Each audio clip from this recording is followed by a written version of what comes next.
امیہ ابن خلف مکے کے سرداروں میں سے ایک اہم سردار تھا جو کفر اور شرک کا بہت بڑا پیشوا اور اسلام اور مسلمانوں کے حق میں روئے زمین کا ایک بہت بڑا شیطان تھا۔ ایک دن اس کو پتا چلا کہ اس کے کسی غلام نے بتوں کو پوجنے سے انکار کر کے کسی اور کو معبود بنا رکھا ہے۔ اس نے غلام کو فوراً بلا کر یہ پوچھا کہ میں نے سنا ہے کہ تم نے کوئی اور معبود بنا لیا ہے، سچ سچ بتاؤ کہ تم کس کی عبادت کرتے ہو؟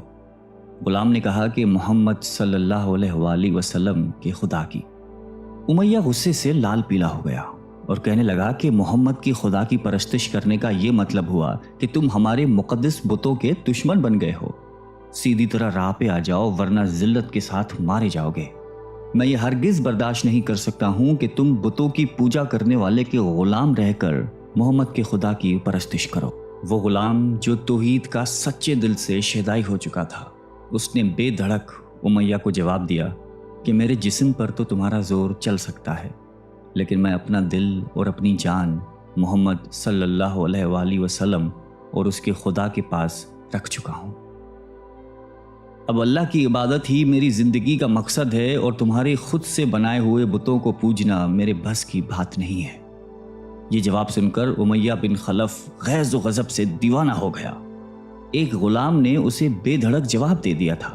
اس نے کڑک کر کہا کہ اچھا تو پھر اپنی بے دینی کا مزہ چکھ، دیکھوں گا میں کہ محمد اور اس کا خدا تجھے کیسے بچاتے ہیں۔ امیہ کے تشدد شروع ہو گئے۔ مکہ کی زمین گرمی کے سبب بڑی مشہور تھی۔ امیہ اپنے غلام کو دوپہر کی تپتی دھوپ میں زمین پر لٹا کر سینے پر بھاری پتھر رکھ دیتا تھا کہ وہ کروٹ نہ لے سکے۔ پھر کہتا تھا کہ محمد کے دین سے باز آ جاؤ، لیکن اس ظلم کے باوجود بھی اس غلام کے منہ سے سوائے احد کے کچھ نہیں نکلتا تھا۔ امیہ مزید غضبناک ہو کر اذیتیں مزید بڑھاتا جاتا۔ ایک مرتبہ تو امیہ نے ظلم کی انتہا کر دی۔ پورا ایک دن اور پوری ایک رات غلام کو بھوکا پیاسا رکھا اور تپتی ہوئی ریت پر لٹا کر اسے تڑپنے کا تماشا دیکھ رہا تھا۔ اس کی یہ کوشش بھی غلام کو حق سے نہ ہٹا سکی۔ آخر تھک ہار کر امیہ نے مکے کے بدماش لڑکوں کو بلایا اور ان سے کہا کہ اس غلام کو اتنی اذیتیں دو کہ یہ محمد اور اس کے خدا کا نام لینا بھول جائے۔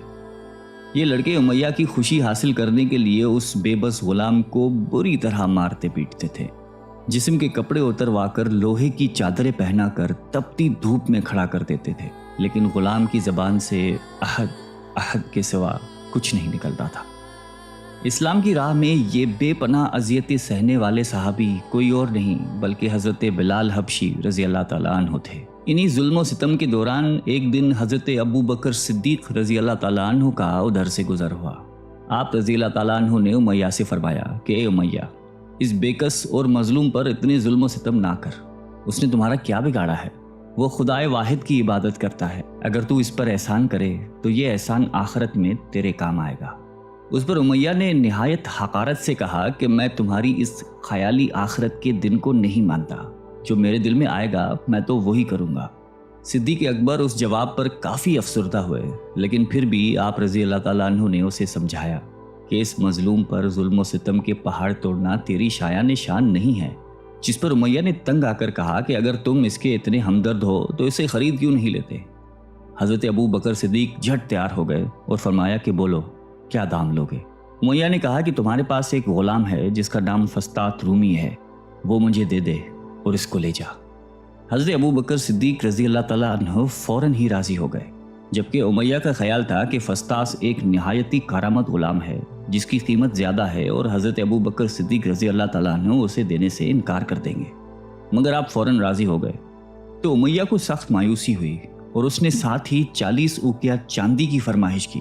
اسے بھی حضرت ابو بکر صدیق رضی اللہ تعالیٰ عنہ نے بخوشی ادا کر دیا۔ حضرت بلال رضی اللہ تعالیٰ عنہ کو ساتھ لے کر دربار رسالت میں حاضر ہوئے اور سارا ماجرا کہہ سنایا۔ آپ صلی اللہ علیہ وسلم نہایت ہی خوش ہوئے اور فرمایا کہ ابو بکر، اس کار خیر میں مجھے بھی شریک کر لو۔ صدیق اکبر رضی اللہ تعالیٰ عنہ نے فرمایا کہ یا رسول اللہ، میں اسے خدا کی راہ میں آزاد کر چکا ہوں۔ یہ سن کر زبان رسالت سے صدیق اکبر رضی اللہ تعالیٰ عنہ کے لیے کلمہ رحمت جاری ہو گئے۔ حضرت بلال رضی اللہ تعالیٰ عنہ نے اس غلامی میں 28 سال گزار دیے، لیکن آپ چونکہ نہایتی نیک اور پاکیزہ طبیعت کے تھے لہذا جب حضرت صلی اللہ علیہ وآلہ وسلم نے دعوت توحید دی تو آپ نے فوراً اسے قبول کر لیا، اور یوں آپ سابقون الاولون کے مقدس جماعت میں شامل ہو گئے۔